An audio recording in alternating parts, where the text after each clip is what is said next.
পূজাতে হারিয়ে ওঠে না শ্রীকৃষ্ণ শীলের পরিবারের চুলায়। এ যেন অস্তিত্ব রক্ষার লড়াই।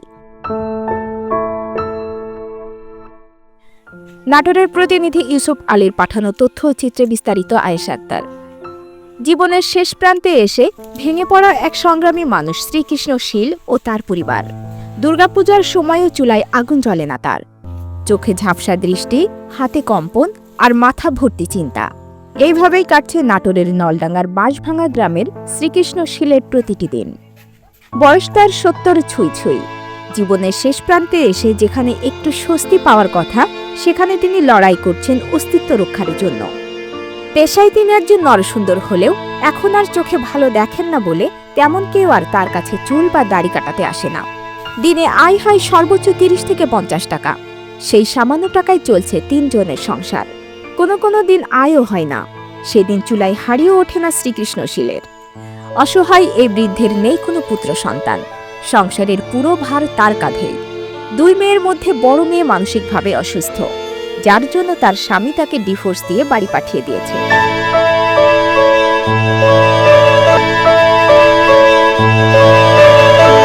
এখন সেই মেয়ে বাবার বাড়িতেই দিন কাটাচ্ছে। তারে চিকিৎসা করার সামর্থ্য নেই অসহায় পিতার। বৃদ্ধা স্ত্রীও আর আগের মতো কাজকর্ম করতে পারেন না। সবচেয়ে করুণ অবস্থা তাদের বসবাসের ঘরটির। কাঠ ও মাটির তৈরি পুরনো ঘরটি এখন ভেঙে পড়ার মতো অবস্থা। বর্ষাকালে বৃষ্টির পানি চুইয়ে পড়ে ঘরের ভেতরে, এমনকি কোনো কোনো জায়গায় পানি জমেও থাকে। অথচ এত দুঃখ কষ্টের মাঝেও এই বৃদ্ধ লোকটি কারো কাছে হাত পাততে পারেন না। আত্মসম্মানে আঘাত লাগে, তবুও এখন তিনি তার শেষ চেষ্টা করে যাচ্ছেন। স্থানীয় এলাকাবাসী সাকিবুল ইসলাম, বিধানচন্দ্র সহ অনেকে বলেন, পূজাতে হারিয়ে ওঠে না শ্রীকৃষ্ণ শীলের চুলায়। জীবন যুদ্ধের শেষ প্রান্তে দাঁড়িয়ে শ্রীকৃষ্ণ শীলের পরিবার। সমাজের হৃদয়বান মানুষ, সরকারি ও বেসরকারি প্রতিষ্ঠান, স্থানীয় জনপ্রতিনিধি এবং দানশীল সংগঠনগুলো যদি একটু সহানুভূতির হাত বাড়িয়ে দেন, তবে শ্রীকৃষ্ণ শীলের মতো একজন সংগ্রামী মানুষ হয়তো জীবনের শেষ ভাগে একটু স্বস্তি পেতে পারেন। প্রবীণ শ্রীকৃষ্ণ শীল মানুষটি সমাজের কাছে একটি অনুরোধ রেখেছেন, যদি কেউ আমার ঘরটা মেরামত করে দিত, একটু খাবার আর চোখের চিকিৎসাটা করিয়ে দিত, তাহলে বাকি জীবনটা শান্তিতে কাটাতে পারতাম। নলডাঙ্গা উপজেলার সমাজসেবা কর্মকর্তা সুমন সরকার বলেন, অনগ্রসর জনগোষ্ঠীর জন্য আমাদের বিশেষ ভাতার সুবিধা আছে। উনি আবেদন করলে ভাতার ব্যবস্থা করে দেওয়া হবে। ১০-১২ বছর পরের থেকে করি।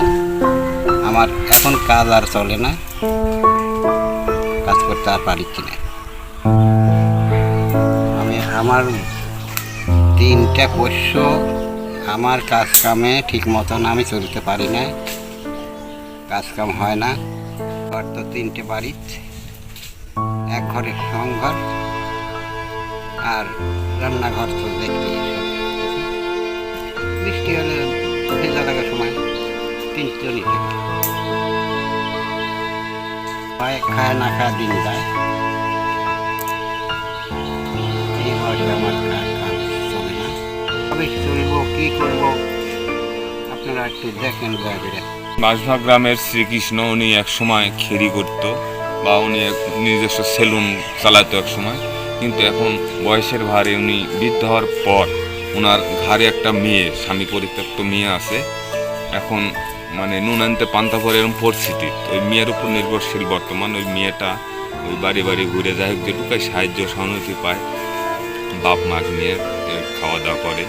বা ওনার বাবাও এখন কোনো কাজকর্ম করতে পারে না, এখনও যা বসে একটা সিএর নিয়ে হয়তো কোনোদিন শায়িত হয় না।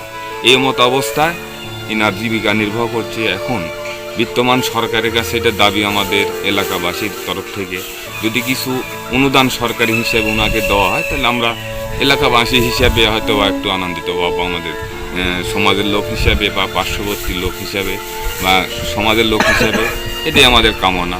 এমনকি আমাদের ধর্মীয় অনুষ্ঠানে পূজা পালের মধ্যে উনি খুব কষ্টের দিন যাপন করেন, বা ধর্মীয় কিছু আচরণ আছে আমাদের মধ্যে। এমনকি দুর্গা পূজা বা কালী পূজা বা বিভিন্ন রকম অনুষ্ঠানের মধ্যে ওনাদের খুব সংকট আমরা দেখি। এমনকি আমরা সামাজিক থেকে ওনার কাছে চাঁদাও নেওয়া হয় না, এরকম পরিস্থিতিভাবে ওনার মানে জীবন নির্বাহ করে। এটাই আমরা দাবি করছি। হলে যে বাড়ির পরিস্থিতি দেখতেছেন, ঘর দিয়ে পানি পড়ে বা চালা ফুটা, এই ধরনের মানে কোনো রকমের জীবিকা নির্বাহ করে। যদি সরকারি কোনো অনুদান বা আর্থিক মানে ব্যবস্থা করে ওনার প্রতি, তাহলে আমরা এলাকাবাসী বা গ্রামবাসী বা সমাজের লোক হিসেবে খুবই খুশি হব। এই বয়সে আমি কষ্ট করে খাই, কি করে চলবো, কিভাবে একটা মেয়ে আছে, মেয়ে নিয়ে চলতে পারিনি, তাই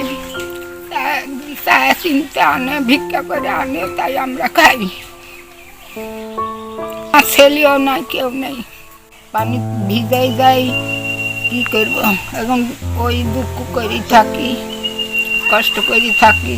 শেষ বয়সে না খায়া খায়া থাকি, কি করে থাকি, হাল কষ্ট।